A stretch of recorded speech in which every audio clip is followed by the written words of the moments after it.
Bonjour, bienvenue pour ce nouveau numéro de l'Hebdo. L'actualité cette semaine a été rythmée une nouvelle fois par la crise sanitaire. Le virus continue de circuler dans la région, en particulier chez les moins de 40 ans. Pour le moment, la situation reste sous contrôle pour l'Agence régionale de santé, même si les hospitalisations continuent de progresser légèrement. La moyenne d'âge des patients s'est d'ailleurs rajeunie. Écoutez les explications du docteur Pierre Blaise. Ce rajeunissement des formes graves, il n'est pas lié à un virus qui serait plus grave pour les jeunes que pour les autres. Il n'y a pas de changement aux caractéristiques de l'épidémie. La proportion de formes graves est moins importante parmi les jeunes, mais comme il y a beaucoup plus de jeunes qui sont touchés, eh bien, ce petit pourcentage de formes graves finit par faire de grands nombres et bien entendu préoccupe lorsque ça commence à toucher le système de soins et les réanimations. Et dans un communiqué, l'ARS et le rectorat de Nantes ont invité cette semaine les 12-17 ans à se faire vacciner avant la rentrée. Le retour en classe, c'est dans moins de 2 semaines. En Vendée, 7 adolescents sur 10 ont déjà reçu au moins une injection. Mais ils ne sont que 3 sur 10 à disposer d'un schéma vaccinal complet. Et pour freiner cette épidémie, le pass sanitaire a été institué pour accéder aux lieux culturels, aux sites de loisirs, mais aussi pour s'installer à la table d'un bar ou d'un restaurant. Une opération de contrôle a été menée en début de semaine au Sables-d'Olonne pour savoir si la mesure était respectée. Volonté de la préfecture de la Vendée et de la police de montrer leur fermeté. Reportage Alexia Janet. La semaine de pédagogie fit désormais place au contrôle ferme. Ce matin-là, le commissaire de police des Sables-d'Olonne fait le tour des restaurants et des bars sur leur emblai pour vérifier le bon respect du pass sanitaire. D'abord, on contrôle ce que nous propose le gérant, ce qu'il nous présente comme étant son dispositif de contrôle. Et ensuite, on va tout simplement aller contrôler les clients qui sont attablés pour s'assurer que leur pass est valide, ce qui nous permet de nous assurer que le gérant a fait son travail. Et ensuite, on contrôle la validité de son pass, ce qui nous permet de nous assurer de l'honnêteté de ce client. Ici, pour le moment, clients et restaurateurs semblent jouer le jeu. C'est parfait. Merci beaucoup, monsieur. Si le pass peut être une contrainte pour certains professionnels de la restauration, l'enjeu pour eux est de rester ouvert, quoi qu'il en coûte. C'est vrai que ça a été mis un petit peu en place pendant la saison, c'était un peu compliqué, honnêtement, ça aurait été, en fin de saison ça aurait été plus simple, il faut le reconnaître. Mais il faut le faire pour qu'on puisse être là au mois de septembre et surtout l'hiver qu'on a connu l'hiver dernier, ne pas le reproduire, quoi, tout simplement. 8 mois sans travailler, c'est pas possible. Ce n'est pas possible. C'est important parce que l'épidémie elle est toujours là, le virus il est toujours là. Il y a même eu une reprise épidémique, on le constate encore aujourd'hui, les chiffres montrent une augmentation du taux d'incidence. Il faut que l'on se vaccine, que l'on se teste et c'est l'objet du pass sanitaire. Désormais, en cas de non-respect du pass, les sanctions tombent. Si jamais nous constatons que l'établissement ne respecte pas ces contrôles, des sanctions sont envisageables, aussi bien pour les clients, qui s'exposent à une amende de 135 € s'ils n'ont pas de passe sanitaire ou si le passe sanitaire est faux, mais aussi pour les établissements qui s'exposent à des sanctions administratives ou pénales. Ces contrôles se feront désormais quotidiennement de manière aléatoire dans tous les lieux de loisirs, de culture et de restauration, et ce jusqu'à la levée des restrictions sanitaires. Un pass sanitaire exigé donc à l'entrée de différents lieux. Alors en cette période estivale, la mesure a-t-elle modifié le programme des vacanciers ? Quelles conséquences pour celles et ceux qui ne sont pas vaccinés ou qui n'ont pas de certificat de rétablissement du Covid ? Nous avons posé la question, écoutez quelques réponses. Le pass sanitaire, ça a changé le fait qu'au départ, on voulait aller au restaurant midi et soir. Et le fait d'être tout le temps obligé de se justifier, de montrer patte blanche, comme on dit, eh bien, c'est un petit peu embêtant. Donc du coup, on va moins au restaurant, on fait plus attention là où on va aussi. J'ai que la première injection. Et donc ça va être difficile pour aller au restaurant, c'est pénible quoi. Moi je trouve que ça a impacté mes vacances quand même. Je suis arrivé hier mais je pense que ça va me contraindre un petit peu, mais on va faire des tests PCR pour justement pouvoir faire les parcs prévus. Et parmi les premiers événements à avoir expérimenté le pass sanitaire dans le département, il y a les foires à l'ancienne de Challans. L'édition 2021 s'est achevée cette semaine. Les animations ne se déroulaient pas dans le centre-ville cette année, mais à la ferme de la Terrière pour respecter davantage les contraintes sanitaires.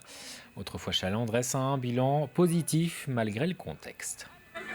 Ce qu'on peut en tirer, c'est que sur les 5 jeudis, on a réussi à mobiliser plus de 500, pratiquement 600 bénévoles, ce qui nous donne un noyau quand même sérieux pour l'année prochaine. Et je pense que les 5 jeudis confondus, 20 à 25 000 personnes seront venues à la ferme de la Terrière sur les 5 jeudis. Alors que quand on est dans le centre-ville, c'est plutôt 20 000 personnes sur une seule journée. Très très grande satisfaction, puisqu'il fallait absolument que Autrefoy-Challant, pour pouvoir se pérenniser cette année, faire quelque chose, pour pouvoir garder un contact avec ses bénévoles, parce que 2 ans sans rien, et là, le lien était coupé avec nos bénévoles.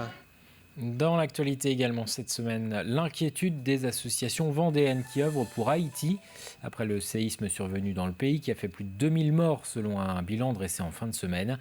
Les dégâts sont importants, la situation est suivie de près notamment par l'association Demain pour Demain créée à la suite du tremblement de terre de 2010 et qui vient en aide à une école sur place.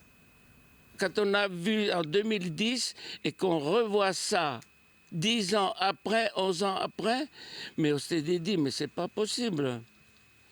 Mais les Haïtiens sont vraiment maudits ou quoi? S'il y a des gens qui veulent faire des dons, je m'engage à gérer cet argent.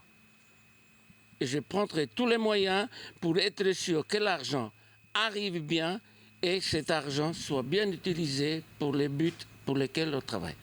Et d'autres associations comme le Secours Populaire ont également lancé un appel aux dons. Les suites du décès du père Olivier Maire, tué à Saint-Laurent-sur-Sèvre, une information judiciaire contre X pour assassinat a été ouverte cette semaine par le parquet de La Roche-sur-Yon.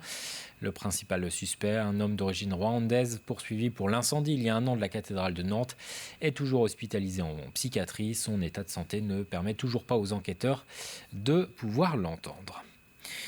1800 décès sont provoqués chaque année en France par un cancer de la peau, chiffre rappelé par la Ligue contre le cancer. En cette période estivale, l'association mène des opérations de sensibilisation aux abords des plages pour rappeler les dangers des rayons UV et les règles de prudence à adopter. En Vendée, la prévalence des cancers de la peau est particulièrement importante.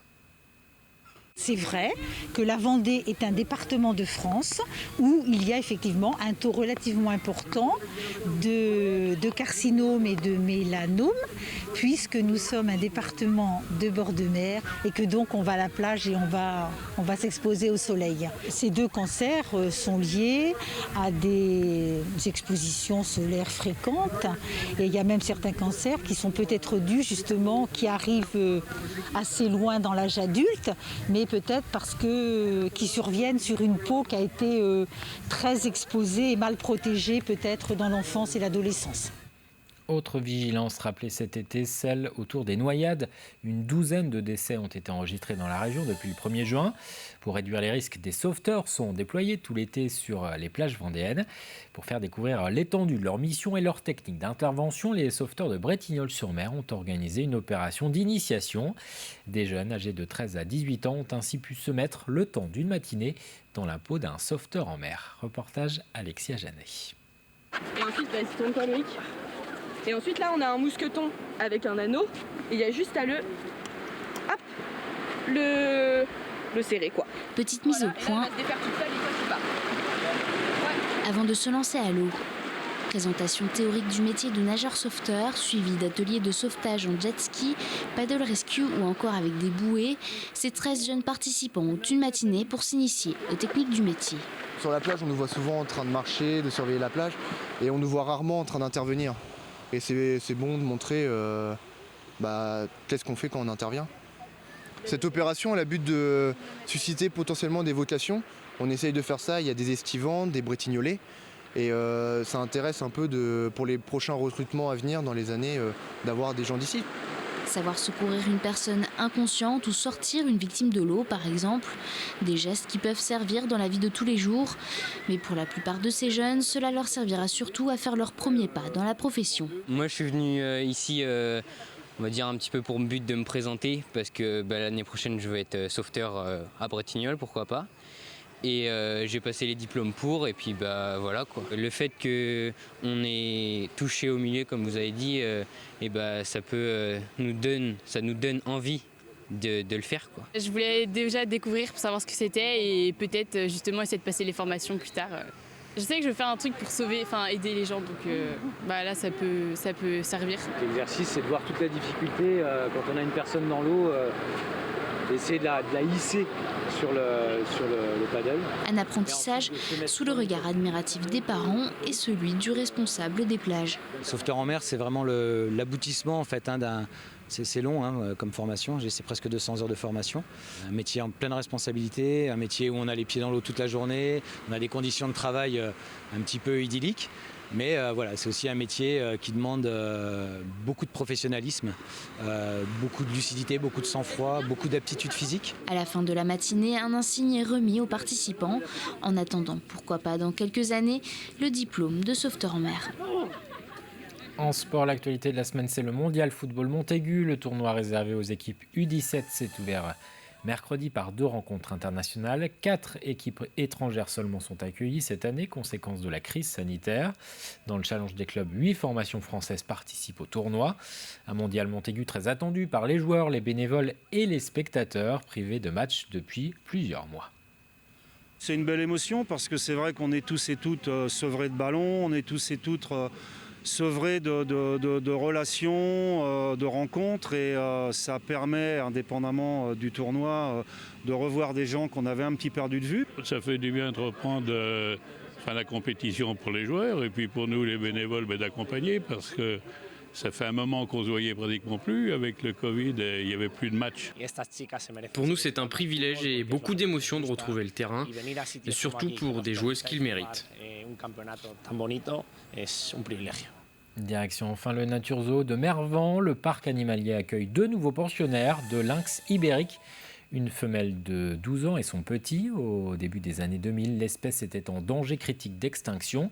Il n'existait plus qu'une centaine d'individus en Andalousie. Grâce à un programme de conservation mené en Espagne et au Portugal, la population avoisine désormais le millier d'individus. C'est la première fois que la France accueille des lynx ibériques. Albin Mouton. Pour les apercevoir ou les filmer, il faut s'armer de patience et d'un bon zoom. 2 lynx ibériques sont arrivés au Nature Zoo de Mervan à la mi-juin. On les voit pas, ils sont craintifs, donc il n'y a pas de souci. Et pour les accueillir, le parc a dû répondre à un cahier des charges bien spécifique. Voilà, nous on a fait un enclos 3 fois plus grand que ce qu'ils nous demandaient nous. Il fallait pas non plus qu'un seul enclos. Il fallait aussi des petits enclos en fait à côté, pour éventuellement faire de la reproduction ou pouvoir séparer les individus en cas de souci. Il fallait que l'enclos soit assez végétalisé aussi. Donc on a mis pas mal d'essences d'arbres qui viennent aussi de là-bas, comme le chêne liège qu'on a ici. Et c'est des animaux aussi qui sont habitués à manger des proies vivantes. Du coup, nous, fallait qu'on respecte ça aussi. Donc ils vont manger du lapin vivant. C'était dans le cahier des charges en fait à remplir. Originaires de l'Espagne et du Portugal, les lynx ibériques sont en partie élevés dans des centres dédiés. Ils sont ensuite réintroduits dans leur milieu naturel. C'est l'espèce de félin la plus menacée. Il faut savoir qu'avant 2000, on en trouvait moins de 100 individus dans le milieu naturel. Les chiffres là maintenant ont réaugmenté, sont passés à plus de 1000. Pour que l'espèce soit vraiment sauvée, il faudrait qu'il y ait plus de 3000 à 5000 individus en fait. Et pour y contribuer, le parc espère à l'avenir accueillir de nouveaux lynx et donner naissance à de nombreux autres. Alors dans un premier temps, on a une femelle on va dire, qui a fait son travail dans la réserve où elle était, dans le centre. C'est une femelle qui a eu à peu près 14 à 15 petits qui ont presque tous été réintroduits. Une fois que la femelle va mourir, on en recevra sûrement d'autres et c'est à ce moment-là qu'on commencera la reproduction pour les lynx ibériques. Parce qu'on est vraiment le seul parc en France et en Europe, à part l'Espagne et le Portugal, en fait, à en avoir. Des lynx qui attirent déjà, notamment des amateurs de félins venus les photographier. Mais en raison du pass sanitaire et de la nature craintive de l'animal, le parc estime qu'il est encore trop tôt pour juger l'impact de l'arrivée de ces nouveaux occupants sur la fréquentation. C'est la fin de cet hebdo. Très bon week-end sur TV Vendée.